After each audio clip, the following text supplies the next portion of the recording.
today's episode, we are honored to have someone who is a master of communication, who Forbes calls the Dale Carnegie of the digital age, Andrew Horn.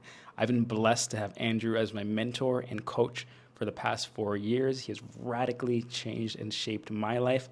And today, he's going to share with you his proven frameworks on how anyone can build more confidence and have more authentic connections in their life. We've got some amazing stuff to dive into. Let's go into it. All right. Welcome, Andrew, to the Connection Lab podcast. I'm so excited for this podcast. I've been thinking about this, ever since I started this podcast. I have so much to ask you. Let's just dive right into it. Let's do it. I'm honored to be here, man. Excited to see it coming together so beautifully. Hell yeah. All right, Andrew, at this point in your life, at this stage of your life, what is your life's purpose? I would say that my life's purpose is to present a new paradigm for leadership and personal transformation that is based around healing our relationships. So what I'm really focused on is practical tools of communication that lead to meaningful human connection. Beautiful. And, I'm sure this has changed for you. Has this been a recent purpose that has come, or what was the moment that this particular purpose came about in your life? I have been focused on communication and human connection probably since I was around 25 years old. I had just left the first business I started called Dreams for Kids DC. And I was working with my mom, Sam Horn, who's like a 12-time published author in the realm of effective communication, interpersonal dynamics. And so I was working with her to create strategic communication programs and trainings. And so that's when I really started focusing on the realm of relationships in general. And then most recently, I had taken an operational step back from my most recent company, Tribute, and I was starting to focus more on one-on-one leadership training and personal development retreats. And the more time that I spent working with people directly, the more obvious it became that one of the most practical pathways to transforming ourselves was just through taking action in our relationships and evolving how we communicate and how we honor those. And so I just have this frame that if everyone took care of their relationships, we'd have world peace.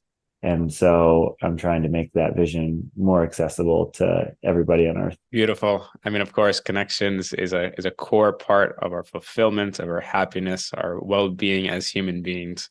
Beautiful work. And a big part that keeps people from being able to connect, and a big part of, why our audience is listening is, people with social anxiety or people who lack confidence and have a very hard time with connecting. So, and I know you have worked with a lot of people with social anxiety, and you help with developing that confidence. So I just want to take kind of a high level approach at first. If someone were to come to you today and wanted your help, they wanted to overcome their social anxiety, to become more confident, and then obviously eventually to be able to create those deeper connections that they seek. What does the process look like? Before we dive into the details, just from a high level, what does that process look like? Maybe there's certain stages or phases.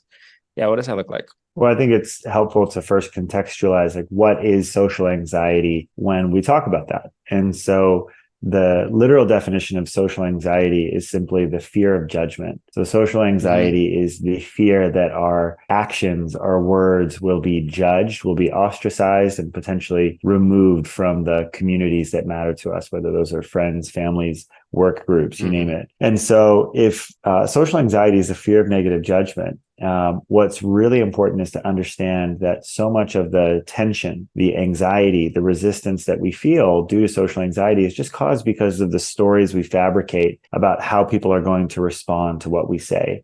We make up stories that I can't be fully honest with these people. I can't share what I'm really thinking. I can't come clean about the thing that I was doing that was out of integrity. And so what happens is we make up these stories that it's not safe to be who we are. And if we're not safe to be who we are, then we need to package and present some fabricated version of who we are to achieve success, to be liked, to be respected, you name it. And what happens is that creates a dissonance because what we show the world is out of alignment with who we really are. And so I would say the pathway to reclaiming real confidence is actually in transcending these stories we have about how people will respond to us.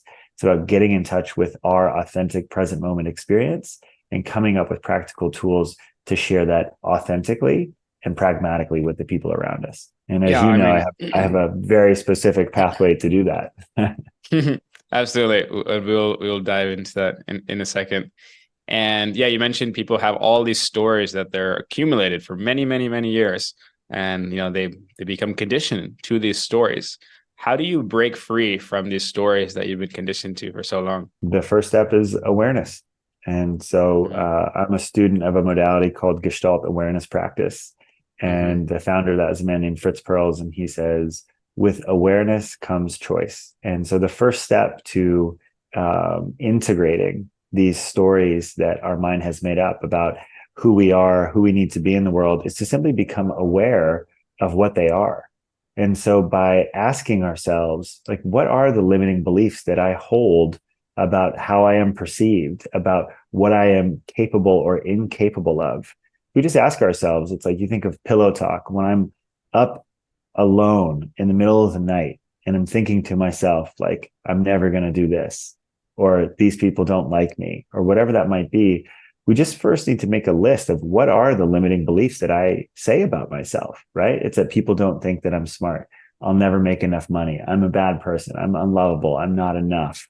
Like whatever these things are, it's literally taking the time to get those really subconscious stories consciously into our into our vision so that we can just understand like, oh, wow, look at all these things that I'm saying about the reality that I'm acting into. And there's a great quote that says, like, we don't respond to reality as it is, we respond to reality as we are.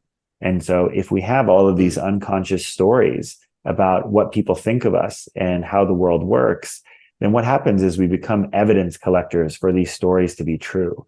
We look at everything that's happening to us as evidence that these stories are true. And so our mind is craving certainty. It wants these negative limiting stories about us to be true because it just wants to be certain about basically its frame of reality. And what's so important is that once we're able to look at those stories and notice them, then we can take the power out of them. We can realize that it's not reality, that it's just a thought. And there's another really powerful frame within oh man, what am I? NLP, neuro linguistic programming. And basically, what they say in one of the quintessential training handbooks for NLP is there's no enemy in the mind. And so once we look at all these stories, let's just use like one of the quintessential ones. It's like, I'm not good enough, right? People think that they're not good enough to show up in their primary romantic partnership, to make the money that they want at work. And so when you look at that story, to just acknowledge this frame that there's no enemy in the mind, that all of these limiting beliefs that our mind has conjured up have a purpose. They are there because when our mind considers the worst case scenario, oh, I'm not enough, I'm never going to make enough money, what actually happens is that we're more likely to take action to ensure that the worst case scenario does not come to fruition. And so it's this perverse motivational mechanism that our mind wants to tell us that we suck, so we'll take action not to suck, that we won't make money because then we'll get afraid and stressed out and we'll take action. What happens over time, and this is what happens to, I think, a lot of people who are in their 30s and 40s and they start to find some success and they open up to the reality that like, oh, maybe if I have achieved in the external world, like that's nice, but inside I just am stressed out. I feel like I can't be myself and it's just not working, right? And so then it's really important to start to take account for those stories that are there and really start to integrate them. You take the power out of them as just thoughts, and we can talk about practical systems to take the power out of our limiting beliefs. We can talk about very practical pathways to reintegrate empowering beliefs, which again are stories on the other side of the spectrum about why we think we're great, about why we think we're going to succeed, about different things that we can start to collect evidence for on the other side of the spectrum. But it all starts with just awareness of becoming aware of what stories you're telling yourself. Yeah, absolutely. And just as a practical tip, if someone wants to start getting, being aware of these stories, what do you recommend? Do you recommend someone just have a notepad with them and throughout their day kind of jot down these stories anytime they come up? Well, what's your Yeah, recommendation there? I would start by doing a one-time journaling prompt, which would just be to start and say, it's like, what are my limiting beliefs? And be radically honest about yourself, right? And this is Like, what are the limiting beliefs I have about what I'm capable of? What can't I do that I want to do? What are the negative things that other people think or believe about me? Right? If you Mm-hmm. just write down those prompts and you just write them all down, you'll become aware of them. And then what I would encourage you to do over a week is to keep an ongoing journal. This is an exercise that I got from my mentor, Lauren Zander, but is just to keep an ongoing thought journal to become aware of how often those thoughts are present. And then oftentimes what happens is just by practicing this, you start to become aware of when that story is present and imprinting onto your actions or your felt experience. And just that thing alone, you'll start to notice how much is present. And rather than just reacting to it impulsively, you'll be able to respond to it consciously. You'll be able to look Mm-hmm. at it and say, like, oh, look at the thought that I'm having. And then you'll be able to take the Mm-hmm. power of it. Is this true? Do I know this is true? Who would I be without this story? Could the opposite be true? Byron Katie Let, in the work. Yeah, and let's sorry. dive into that. So let's say they find their story and they Yeah. see this recurring story keep happening. How do they start to break down those stories and challenge it? What's the process? Yeah, absolutely. So I'll share one with you before it's so when I was starting in business, I had this story that like I was a good entrepreneur, but not a great one, that I could start a healthy business, but I wasn't capable of starting kind of a breakaway $100 million, $1 billion company. I just had these upper limiting beliefs about what type of CEO I was. So it's like I'm not a breakthrough CEO, right? So there's a story that I had early in my career. And so I would look at that story and then I would just start by asking myself a series of 4 questions in a turnaround.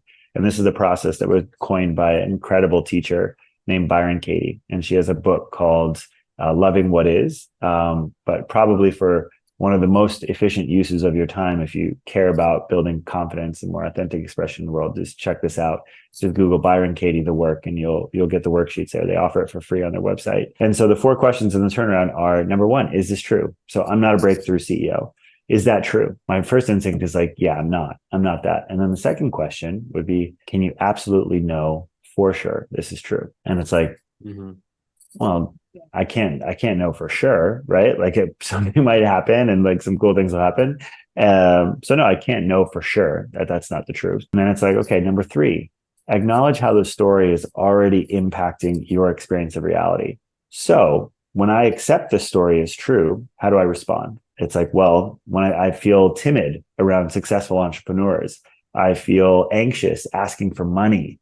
I doubt my ability to succeed. I don't lead as powerfully. So, what I acknowledge is that simply by acknowledging the story as true, it's already negatively impacting my experience. So, even the story is already negatively impacting my experience. Mm-hmm. So, then the fourth one is, well, who would I be without the story? Well, without that story, I would feel more confident running my company. I'd probably enjoy it a hell of a lot more. And so now I'm just acknowledging kind of the purposelessness of the story. It's already Mm-hmm. impacting me negatively. Without the story, I'd be better off and feel better. And then the last one is just, could the opposite be true? Could I be a breakthrough CEO? And it's like, well, yeah. Like maybe I learned one thing. Maybe I get the right mentor. Like maybe environmental conditions change and like, my company starts crushing it. So yeah. So what you do is you show yourself unquestionably that this is a thought, because so often we accept these stories and these beliefs as true. This is who we are. This is what reality is. And when you take the time to deconstruct it with these questions, you show yourself that, oh, it is just a thought. And the thought is impacting me negatively. I'm better off without it.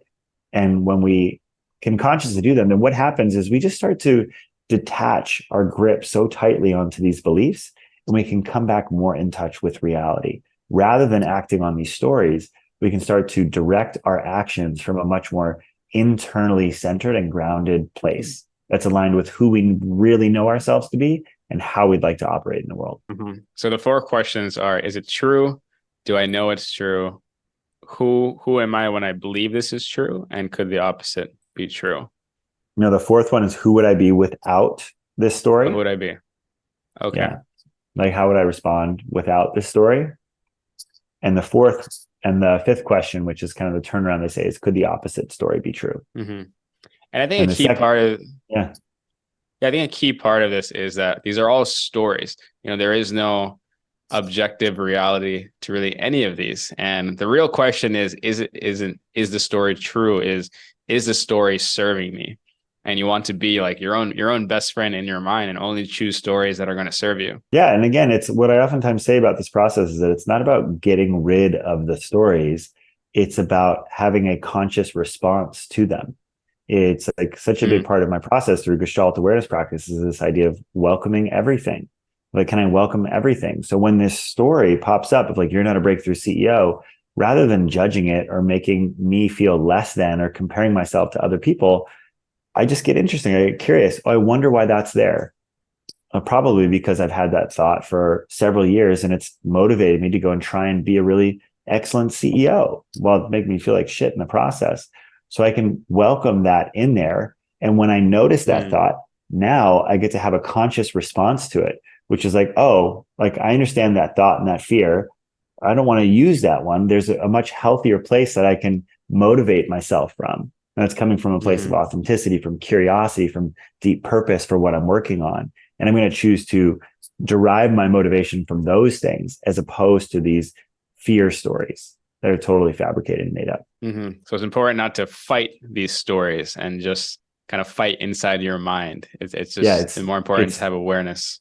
the shift is we are responding instead of reacting. And that Mm-hmm. is the magic, is that when we are allowing our authentic emotional intellectual experience to simply unfold and we can just welcome it all as valuable and insightful, we stop running from it. Like we just like we accept ourselves and we can start to share that and connect with other people on a whole nother level. Absolutely. And let's talk about awareness of the actual emotion of anxiety. A lot of people that I work with that are just exploring this work and wanting to work on their social anxiety, they feel they're so disconnected from their body and they don't really have that awareness of where that anxiety is, what it's communicating to them. And anytime they feel it, they immediately just want to fight it and try to push it away. And of course, that doesn't work. So how would you help someone to gain that awareness of the actual anxiety and how do you respond to that anxiety? Yeah, first, and I just got off of one of my weekend retreats where I work with entrepreneurial and executive men to help them to get more in touch with their emotions, and we teach them and train them practical tools to then communicate that authentic emotional experience inside of their relationships. So it's a practice that we call emotional mastery and relational leadership. And what I do before I start telling people how to connect with their emotions is I contextualize, why do you want to do that? There's a lot of things that you could be doing to improve your behavior, to grow as a person, to connect with other people. So what is the practical value of connecting with your emotions? And what I would tell people is that when it comes to understanding yourself, that the emotions are the most effective tool that we have to articulate what our experience is and share that with other people. So if we want to connect with others, if we want to share who we are, the emotions are the closest thing that we'll ever get to. So you think Mm, about this. When I tell someone, who am I? Like, who is Alex? Like Alex, you could talk about the things that you have done. You could talk about what you're doing in this moment. You could talk about the things that you're planning to do in the future. You could talk about your beliefs and your values and so much other stuff. But those are ultimately stories about who you are. And when we look at what an emotion is, the literal definition of an emotion is a state of being. So an mm, emotion is a state of being, right? It is grounded in the present moment.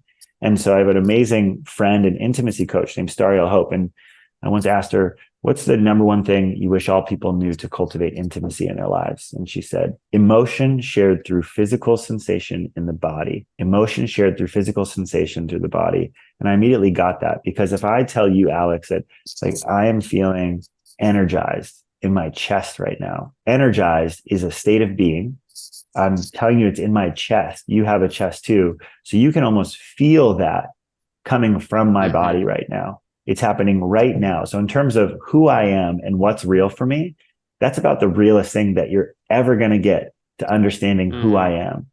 And when I'm able to share what my emotional experience is, when I'm grounding it in the present moment, I immediately become empathizable, which is categorically right. not a word. I made that up, but everyone gets it, right? It's because when you feel me in my emotions, what happens is like you're like, oh, I feel that person. I'm connected to them. Whereas so often, especially when we're in conflict, we're really trying to explain what people have done and so much other things. And what happens is we don't take responsibility for simply feeling our feelings and leading with that. And what happens is we oftentimes are judging other people and criticizing them, which puts them on the defensive instead of giving them an opportunity to really feel where we're at, connect to us, and want to grow or meet us. And so that is the signal value of our emotions. It is the most effective pathway to connecting with ourselves and sharing that effectively with others. And so I would just contextualize it first. And then, there's a very simple process to connect with the emotions. And I would say that when we think about anxiety specifically, I spend a lot of my time focusing on social anxiety and shyness and social discomfort. And anxiety usually shows up in three different forms. And I think about it as TAR. So you have tension in the body, right? It's like you walk into a room and you feel your stomach tighten up. That's tension. Anxiety is in the mind. That's running thoughts. It's like, oh, I'm not going to fit in here. Oh, these people aren't interested in me. Then you have resistance. And resistance is the external resistance to action. It's when we feel ourselves not speaking up. It's when we stutter while we're speaking from an audience. So it's tension, anxiety, and resistance. And what I would do is use that as number one, an opportunity to just acknowledge like, oh, I am again probably focused on external forces I don't control. So when you have tension, anxiety, resistance, just notice it. And one thing I'll do to contextualize this even more is to say that everyone feels social anxiety. Social anxiety has a stigma. It's been categorized as like an actual kind of like a medical condition, which about 5% of people in the United States have, which is like a crippling anxiety and inability to communicate and connect with people. So there are a lot more people who experience social anxiety, which is just the fear of being judged when they're talking to a group of people, when they're meeting a new group of friends, when they're on a first date. Mm-hmm. Social anxiety is a healthy response to social interaction. Everyone feels social anxiety. So if you're feeling that, just to be like, oh, I'm anxious. So it's just to notice what's there, track the emotion, what you feel in your body, and then ask yourself, what is the story that's attached to this? Because oftentimes what we feel in our bodies is not a response to actual stimuli.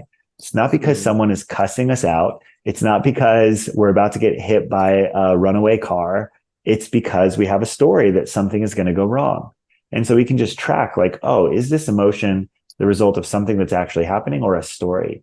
And so oftentimes by just allowing ourselves to stop, feel the feeling fully, it's like, oh, I'm feeling anxiety. Then you ask yourself, like, is there a story attached to this? Like, what is it saying? And we get curious about the emotion.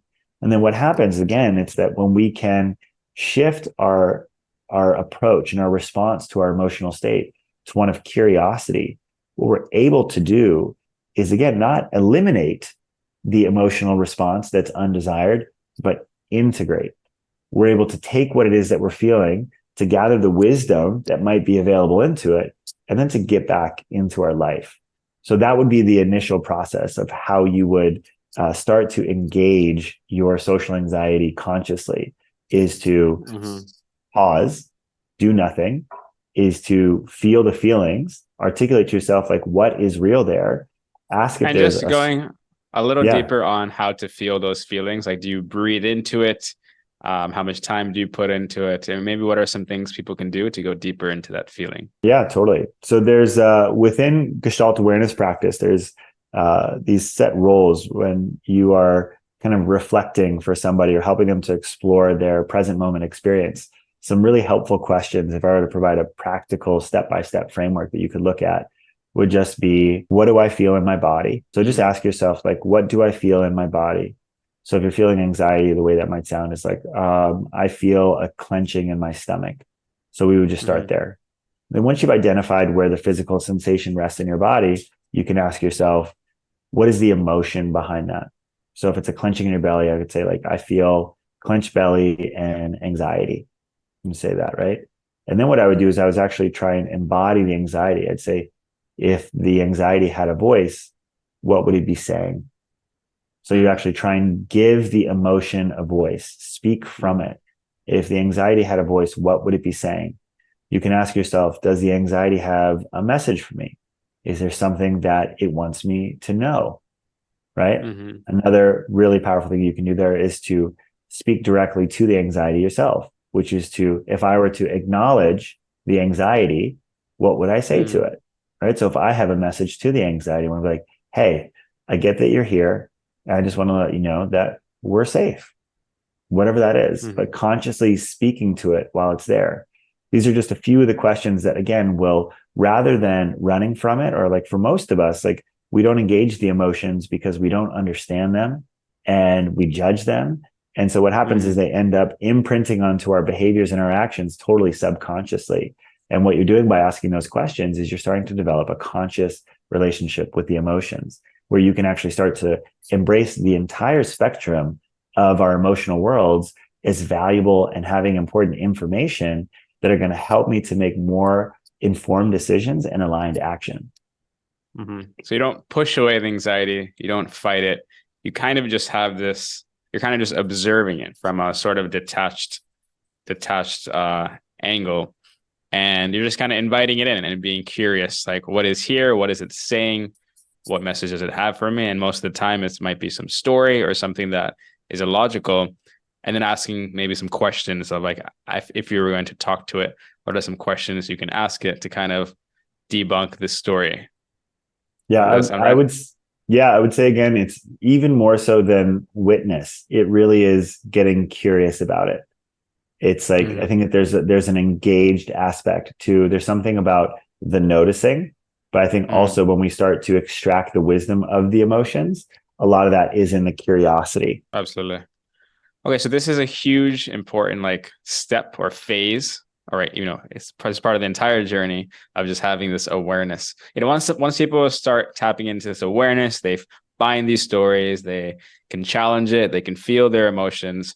What's really the next step for someone looking to be more confident and experience less social anxiety? Well, my personal definition of confidence is liking yourself and telling the truth. That it's Mm-hmm. really more of a verb than anything else. It's something that we do.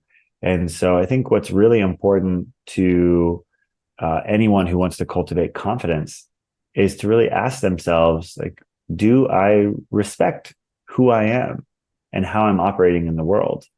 And before we start to go looking at confidence as the result of external action, is to objectively evaluate our lives. And so just on that framework, like if someone were trying to evaluate like their level of self-respect or contentment that they have with how they're living their life, I would give you two simple exercises. I would invite you to write down what your core values are. So if you think Mm-hmm. about like what are the things that you need to do to be you in this world that you most value, whether that's connection or integrity or creativity or novelty or family or service or purpose or whatever those are for you, just to write down 5 to 10 of those that make the most sense to you. And then just look and rate yourself really radically, honestly. How am I doing? How deeply am I expressing this value in the world?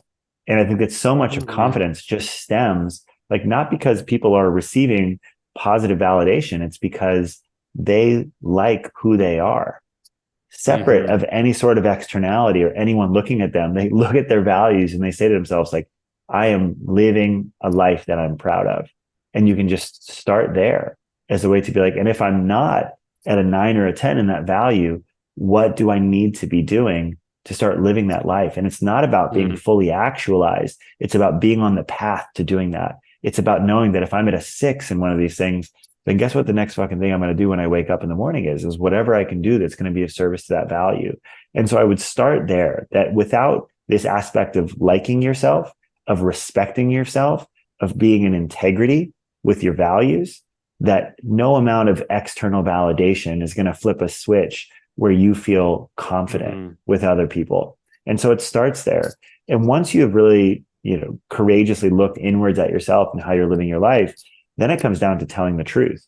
And what I've tried to develop with social flow and with relational leadership is the practical tools to do that. It's once we're willing to get in touch with our emotional worlds, we start by just taking the time to feel our feelings. How do we consciously and pragmatically share our authentic truth with other people in social, professional, familial context so that we start to trust that there's no right thing to say, that the real thing is the right thing to say. It's that we don't want to hold back like anything really. It's that what we want to do is share what is real because that's how people earn trust for us. When we have hard things to talk about and we do it with intention, people tend to respect us more because they can see us doing challenging things with intention. People feel safer around us because they can see that it's safe for them to be who they are. And so it's about transcending this idea that we need to package who we are. And no, we just need to be more conscious about how we can really share our experience with other people. And as much as you want to, we can dig into like those actual systems of how you start practically being yourself with others. Yeah, absolutely. I think that just makes complete sense, that confidence, it's really internal. It's not based on this external validation. And it comes down to, liking yourself comes down to knowing who you are and then asking yourself, am I living up to the person that I am, the person that I want to be? And if you're not, yeah, you're going to feel like shit. You're going to feel like you're not showing up in the world as you are. You're hiding yourself. So you can't feel, or, you're not doing that confidence. And you said, you mentioned core values. Is there a quick process that anyone can follow to reveal those core values? Yeah, I appreciate you asking that. Yeah, there's a really helpful way to do it. I think that you can do it hypothetically, which is if you were to say, like, what's your core code of conduct?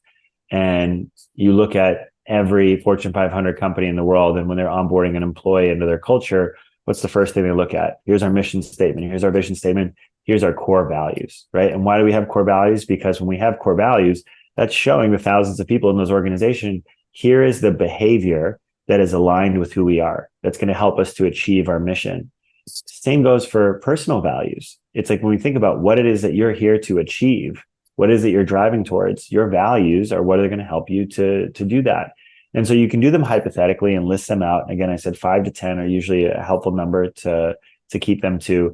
But another really helpful exercise that I oftentimes train our men in is what we call peaks and valleys. And so if you look at the precise moments in your life where you were completely in flow, where you were being the most you, the most elevated, completely actualized, I guarantee you what was happening in that moment is that your values were being expressed. So if you go to one of those moments, and I would say like me, hosting a camp for 40 people at Burning Man and having the best time ever, it was like last month. If I were to ask myself after that, what values are being expressed? It becomes much easier because I'm like creativity, connections, fun, adventure, right? So I can ask myself. And so it's a more pragmatic way to start to get some of those values, and then you can strip down. And on the other side of the spectrum, if you look at the valleys, right, which is some of the hardest moments of your life, the darkest days of the soul, where you're most out of integrity, where what challenging things were really stacking up for you, it's likely that your values were being suppressed in those moments. And so you can also look at what values are being suppressed in the valleys. So that's a little thing that you can do to pragmatically look at some of those values. And I want to touch on one thing you said real quick, which is you were talking about confidence, and that confidence is really an internal thing. And I want to push back on that because I don't think that that's true. I think that is the first step, that confidence is not possible if we don't respect ourselves. But also confidence as it's related to specific externalities is like, you could be confident as a person, right? Meeting people socially, but then you step into the arena of wanting to build a billion-dollar company. And so confidence also has to do with your ability to achieve a specific object. And so it is also, confidence is a layer of, I'm able to do the thing that I want to do. So it's, I like myself. And then there's also a layer of confidence of being able to do the thing that I want to do well. And I think that what happens is that when we look socially, especially, like that is for most leaders, like the most important skill that they will have is their ability to connect with, motivate, and drive people towards a shared vision, right? And so if I know these skills of, I like who I am, I like how I'm living my life, I respect how I treat people, and then I can come back and say, in every conversation, I know that I can share honestly, that I can be curious with other people, that I can ask good questions, and I learn those skills. It becomes easier to feel confident with anybody. And then there's another layer of confidence that is related to our ability to achieve specific outcomes. And a big part of that is just acting your way into confidence, is that we will not always feel confident in our ability when we're taking on new tasks. And that's a good thing. The pressure that we put on ourselves there is necessary for self-actualization and personal growth. And so that's an important note I wanted to offer there. Mm-hmm. Yeah, that there are certain kind of, when you're building this confidence or kind of this like repertoire of how capable I am. Yeah, there are some external things that come into that. But I think it's Totally. all about things you can control. All of these things are in your control of who you want to be, how you want to show up, telling the truth. It's not dependent. It's not about how the other person reacts. Exactly. It is all Exactly. things in your own realm of control. And let's talk Yep. more about telling the truth. What does that mean and what does that look like? Yeah, telling the truth is when, it's similar to like integrity for me. It's when our words are in alignment with what it is that we are thinking and feeling. And I always clarify here that it doesn't mean that we just spout off like a fire hose, like every single thought and feeling that we have, but it means that we are aware of what it is that we're thinking and feeling, and we share what is meaningful. And so the process, and this is something that I spent a lot of my career synthesizing, was this idea of, okay, like if my goal is to be myself, is to be authentic, like what does that mean? And how do I do that? And so what I've created is a simple 4-question framework that helps people to do just this, to be themselves in any social container, experience, conversation, you name it. And so I call it social flow. It's the idea of social flow is just when we're able to feel confident, communicate clearly, and connect without all of the effort and runaway thoughts. And so to do that, like we said before, social anxiety is the result of focusing on externalities, that which we don't control. So social flow is shifting our awareness onto the internal motivators that we do control. And what I will posit here for anyone who's listening is that the things that you control in every conversation, we just talked about confidence. There are so many things that you will not control in your life, but you will always be in control of your intentionality, your curiosity, your authenticity, and your presence right now. Like those 4 things in any conversation, you control those. And the more that we start to live our lives focused on what it is that we control rather than what we do not, the more power we reclaim, because we realize that I have agency in this moment. I'm aware of what I can do. And so again, it's intentionality, curiosity, authenticity, and now. So the acronym is I can. And a simple process here, again, the practice is you feel tension, anxiety, resistance, you would do this check-in. So the first question is intentionality, and it's how do I want to be?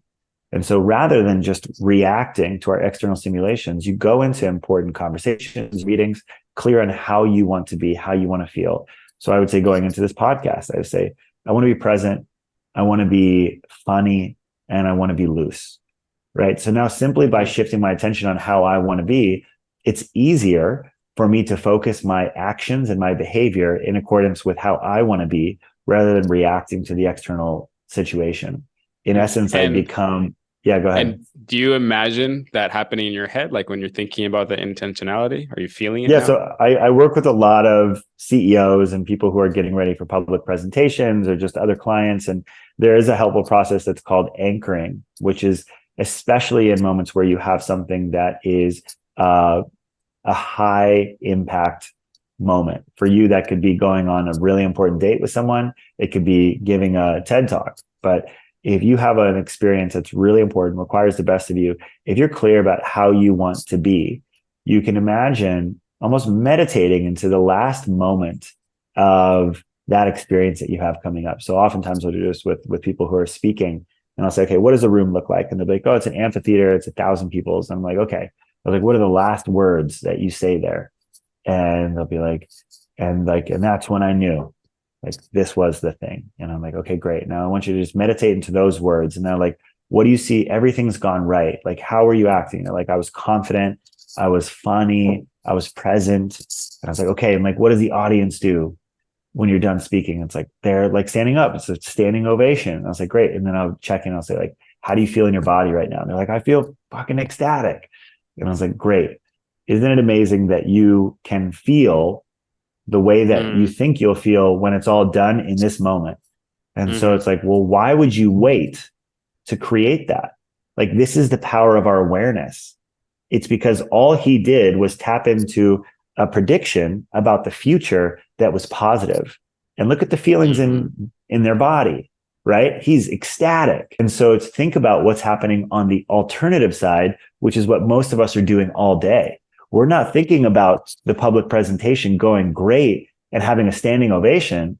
Most of us are thinking, I'm going to forget my lines and I'm going to be stuttering mm-hmm, and I'm going to be sweating, right? And so if someone who's thinking about the positive thing feels elated and they're there, what's happening to us when we're subconsciously and automatically envisioning that things are going to go wrong? And we just hold mm-hmm. that tension all the time.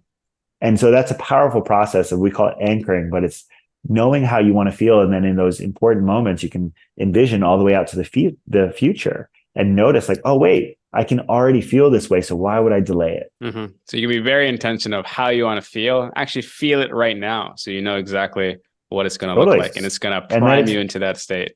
and then it's possible, it's like, and then it's possible to feel that way because you showed Mm-hmm. yourself in the moment that you can feel it. Cool. Let's go to the next step, curiosity, and let's put an example here. Let's say someone is, maybe going into work. Maybe they're going to like a work party where they talk to their coworkers, but it's always maybe small talk, and they're always feeling anxious. They're thinking they're always being quiet. They have all these stories. So the first step is intentionality. What's kind of an example going into that situation of how someone might want to intentionally feel? Yeah, totally. I would say that, going into any sort of social gathering and say like, oh, I want to be present. I want to be fun. I want to be, you could even say it's like authentic, like whatever those are. So any way that you want to feel to be there. I want to be open. I want to be trusting. I want to be hopeful. I want to be charismatic, like whatever these things Mm-hmm. are.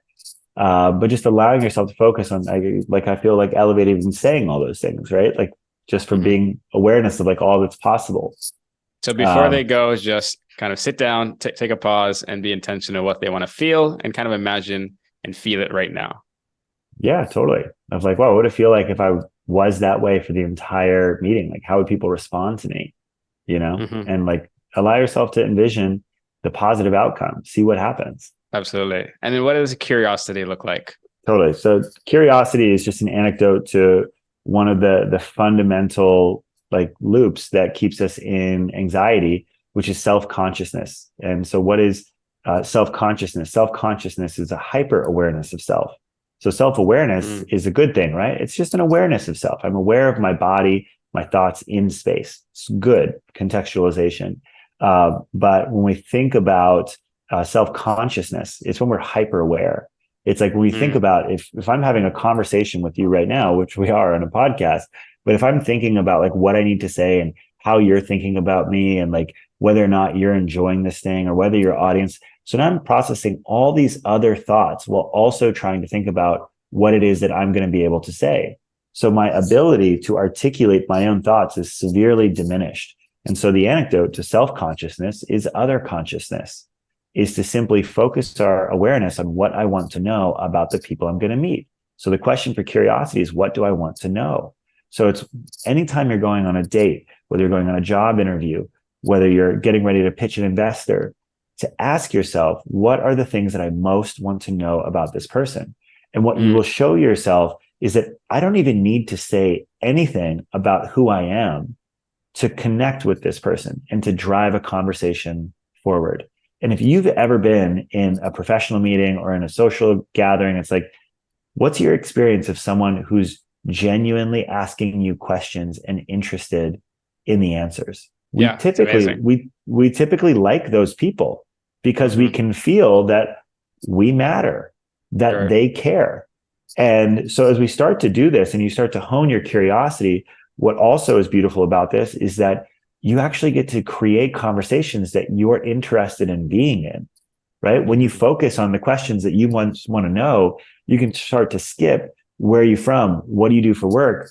And you can start to ask questions that you truly care about, that make your ears perk up, that are like, what's Mm. your dream? What's most challenging right now? What's the biggest opportunity in your life? What's the last great movie you watched? Like, whatever it is that Mm. you want to know about, you get to ask those questions and let people meet you where you're at. But one of the great things about asking better questions is it's easier to stay in those conversations because you care about what they're saying. And so again, it's like, Absolutely. how often do we default to the surface level chit chat? But it's like, again, so often we can open the space for open, deep, meaningful dialogue. We immediately earn people's respect. And so Absolutely. that's And curiosity. one step into that, a lot of times when I even tell people that of asking those questions you're really curious about, like what's your dream? People's first reaction is, I don't know, that's weird. That's just gonna seem so off. Well, how would you respond to someone that is having that resistance? Yeah, I would say that your responsibility to others and to yourself is to be authentic and to be kind. And so Mm. if this is what your curiosity is and you resist it, it's like, again, it's just to acknowledge that this is another act of packaging ourselves to try and fit what we think people are available for. And on top of that, when you withhold your curiosity, you are stealing people's agency to show you what they are available for. Mm. Oftentimes we don't ask these questions because we say like, oh, this is going to be too deep for these people to talk about. And what I'd say is like, well, how do you know? That's another story, right? And so what would happen here is that if you are making up a story that people aren't able to meet you where you're at, you're just living your life in stories again, which we talked about. We don't want to live in story. We want to come back into reality. And what I would also say is that if the questions that you are most interested in asking other people are not something that they want to answer, is that really a conversation that you want to be in? Is that really Mm. the relationship that you want to spend your finite amount of energy on earth that you have available investing in? And so it's like, Mm. honestly, it's that our goal is not to be liked by everyone. Our goal is to like ourselves with everyone. And if we are withholding our curiosity, how do we feel about ourselves? Like if I wasn't asking the questions I most want to know, I wouldn't really respect myself. And so it comes back to, Mm. again, just building off of confidence and trusting that. Yeah. So it takes a bit of courage and vulnerability to ask because, yeah, you don't know how the other person is going to react. But oftentimes, the other person could, I oftentimes hear people say that they wish that they had these deeper conversations. And, the other person could be like ecstatic when you ask them this question and, so happy that they can share this about themselves. But you never really know until you ask. So there's really no other way around it of just it might take a little bit of courage, but just asking the question that lights you up. Just imagine living a life, imagine living the rest of your life and you're 80, 90 years old and you look Mm. back and all these questions that you wanted to ask people, your best friends, your family members, you name it, you didn't ask. Imagine getting to the end of your life and knowing that you hadn't been true to yourself, that you didn't allow the real version of you to be fully expressed and authentic in the world. It's like that's something that fundamentally I think is, you look at the research of Tom Gilovich at Cornell, and he says that like the number one regret of the dying is that they didn't live for themselves. They lived a Mm. life according to what they thought other people wanted or needed from them. It's the number one regret of the dying. And I think that one of the Mm. simplest ways that we can reclaim a life of our own and on our terms is to just be honest in conversation. And this is one of the easiest ways to do it is our curiosity, because it's like when I talk about authenticity and how we do that, that can be more challenging and requires, I think, an Mm. even greater depth of courage than curiosity. The curiosity is not even about us. It's about other people. They get to come up and answer and show us where they're at. But yeah, our curiosity is a gift for us and for other people. Absolutely. And yeah, it's very powerful to just have that perspective of regret. And anytime you're feeling anxious and want to express yourself, just having that perspective shift. And going into authenticity. I think curiosity kind of touches a lot on that because you're authentically asking these questions that are important to you. What else is involved with authenticity and social flow? Yeah, so I think that authenticity is really about what we're feeling and wanting to contribute. And so It's really stems down to in more intimate relationships. I just got off a call with a CEO client of mine before I got on here, and we were talking about a really large fundraise that they're doing and some frustration that he was having with his partners. And as I was talking to him about the power of our feelings and when we're able to really own our experience and use that to connect with people and drive meaningful interactions. So if authenticity is what am I feeling and needing to share? So what he did is rather than rejecting his feeling, which is I'm feeling frustrated and confused, what he was able to do is oftentimes when we feel our feelings, we resort to judgments and criticism of other people. We make them wrong or like our emotions are their fault. And Mm-hmm. so what he did is he was able to turn that into like, we had this deadline and we're not meeting it. And I'm feeling frustrated and confused because I don't know how to put more pressure on you effectively. And so can you let me know like what you need from me to get on this? And so what we do when we share our emotions, like how we're really feeling, is that we actually make ourselves again empathizable. It's that people are Mm-hmm. able to connect with that emotional experience and feel where we're coming from. And when we share our real emotions compassionately without judgment and criticism, we can talk about nonviolent communication if you want to. Uh, People are much more likely to connect and care about what it is that we say next, whatever our requests and our needs are. And so authenticity is all about turning our curiosity back at ourselves. And so we start by if I can connect with my experience and share that, that's always going to be how we create more intimacy with other people. If we're not in a deep emotional container, if perhaps it's more transactional or at work, you can just really turn your curiosity inwards to ask yourself the same questions. Remind yourself what it is that you have to contribute. What's my dream? What am I most excited about? What's most challenging for me? Reminding yourself what are the things in your life that are energizing. So you just remember that you have a foundation of things that are natural and energizing and that you want to contribute. And then you can offer those into conversation. Mm-hmm. And just as an example for expressing that authenticity, and we talked about you have to feel those emotions and express it. Now, let's say someone is feeling socially anxious. They're in a situation and they're feeling very anxious. Is this something that they can do in that situation?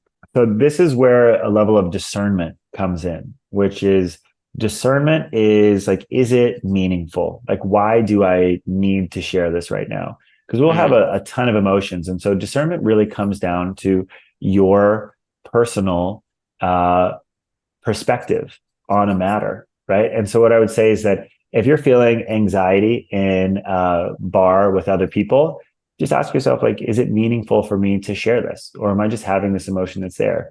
But if you are feeling anxiety with a partner because you had an emotional connection with a coworker, you're feeling out of integrity about it, I would say that in something like that, like, yeah, it's important that I share like the emotion and like what I'm really feeling in this moment.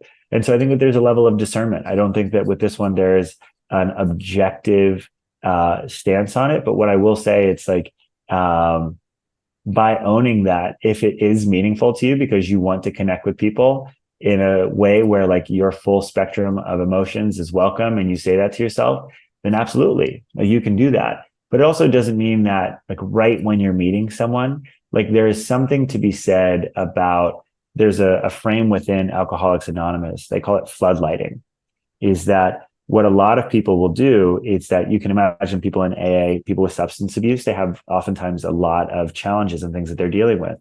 And so when they will meet a prospective romantic partner, what they will do is they will floodlight, which means they will share everything that they're going through in the vein of transparency and honesty so that they don't have to hold all those things. And so a Mm-hmm. really helpful frame, they say, is me sharing this for you or is it for me? Right? Like, am I sharing this because I think it's valuable for our connection in this moment or because I need to get it off my chest? And Mm-hmm. so again, it's another frame to look at the discernment of what's happening there. So it's like, is this anxiety meaningful for me to share? And if Yeah. the answer is yes, no, then you get to use that accordingly. But that's how you get to start to evaluate your emotions and where you want to share them. Once you Mm-hmm. start to get into deeper relationships with people that you do know, like I want to have my friendships, my relationships with family members, like I want those to be relationships where we're fully expressed. When you Mm-hmm. are meeting someone for the first time, there are no expectations about how you're going to treat each other than some implicit ones about like, we're not going to hurt each other. Right. Um, Mm-hmm. but so in deeper relationships where there are clear expectations of what people are available for, then I think the totality of our emotions can actually become much more valuable and valid to be expressed. I think it's a little bit more, it's different with new people that we are just meeting. Mm-hmm. So yeah, is it meaningful is really the key. And one situation I think people would be confused on is, let's say you have a friend or a partner, and maybe they say something or do something, and it hurts you. It hits you, and you're feeling maybe some frustration, whatever it is. And I think a lot of people, they tell themselves that I'm just going to tough it out. I'm not going to share it in service to the other person because I don't want to bother them with it. I don't want them to feel bad about it. What would you say about that? And how can they skillfully express that? Yeah, I would say that you trying to tough it out for them is actually hurting them in the long term. Mm-hmm. Because when we experience hurt, when we experience pain in our relationship, and we choose not to share it, what we are doing is implicitly setting the container that I can't be honest with you, right? It's Mm-hmm. that if you've done something to hurt me and I can't share it with you, you're not someone who I can be honest with. And what happens over time, these are like these little kind of like micro traumas in a way, right? Where someone does something, and then what happens over time is we'll usually start to resent that person, Yeah. not even for the thing that they've done, but because they are someone who I can't be honest with. And for no fault of their own, it's because we are creating that story that I can't be Mm-hmm. honest with what I'm feeling, thinking. And so we hold on to that. And anytime that we have to hold on to those things, it builds to resentment. And if you look at the Gottman Institute, they talk about resentment as they have these things called the four horsemen of death. And it's like the things that are most likely to disrupt or end a marriage. And number one is resentment, is Mm-hmm. contempt for our partner.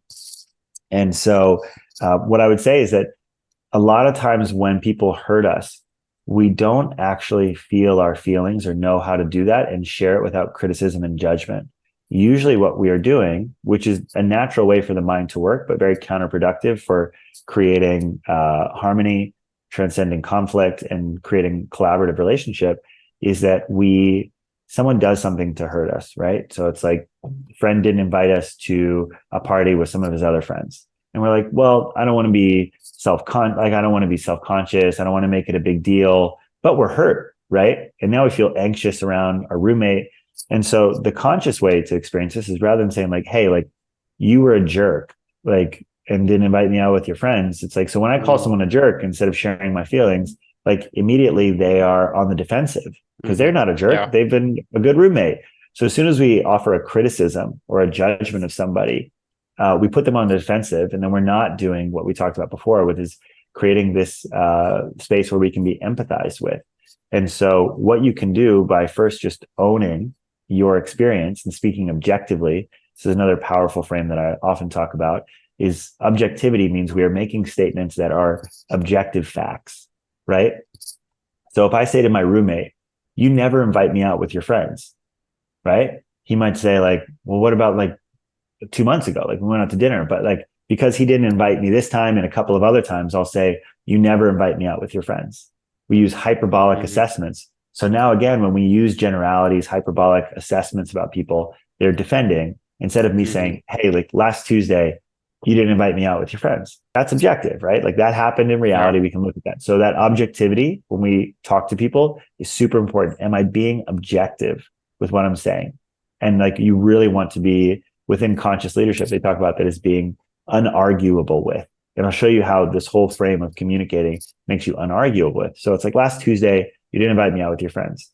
And I felt kind of sad. I felt like upset. And so then you look at the need. And so the need that wasn't being met in that moment, right? So when that happened and you felt the feeling, what was the need that wasn't being met? And so in that one, it's like, hey, it's like, it's my roommate. Like if you're hanging out with like some tangential friends, like I'd love to be invited or to like let me know about it. Like that was the need. Mm-hmm. And so moving forward, Like next time you hang out with your friends, here's my request. Here's where I start to take responsibility for articulating what I really want. I'm going to tell you, like, hey, next time you go with your friends, can you ask me? Right. And what's also vulnerable about this is that this takes us from the seat of really being a victim in our relationships, of like things happen to me, to Mm-hmm. I can control where my relationships go. I am not a victim in my relationships. I take full responsibility for the quality of each of these. And so what we just went through here is a framework called nonviolent communication. You can remember the acronym OFNR, OFNR, stands for observation, feeling, need, and request. And what we just did there is, again, it's an objective thing that they did. It's what I felt. It's the need that wasn't being met there. And then here's my request moving forward. And if you can simply adopt this very simple but very difficult to practice framework, what happens is you start to see that your authentic experience becomes valid and something that you can communicate in every single moment, right? Because we're not making judgments, we're not criticizing other people, even if it may be challenging for other people to hear. Like, challenge is totally fine. It's a part of living a fulfilling, actualized life. And so what we start to do is engage that, like, whatever I'm feeling is valid. And I would say driving us towards the things that we want really compassionately and effectively. And so that's like the real mastery of authenticity, is where we start to understand how to use our emotions to clarify what we aren't getting that we need, and being objective about, here's the specific thing that I want from you, which is like, there's a big difference between telling someone, I want you to be more considerate, and saying, when you go out with those friends, I'd love for you to invite me. You see the difference? Because it's like considerate. It's like, I may think considerate is one thing, and you think considerate is a completely different thing. So it's like, that's the difference between subjective versus objective. And the more that we can look at this type of objectivity, like the more we're stepping into this role of leading in our relationships and taking ownership for creating what we want.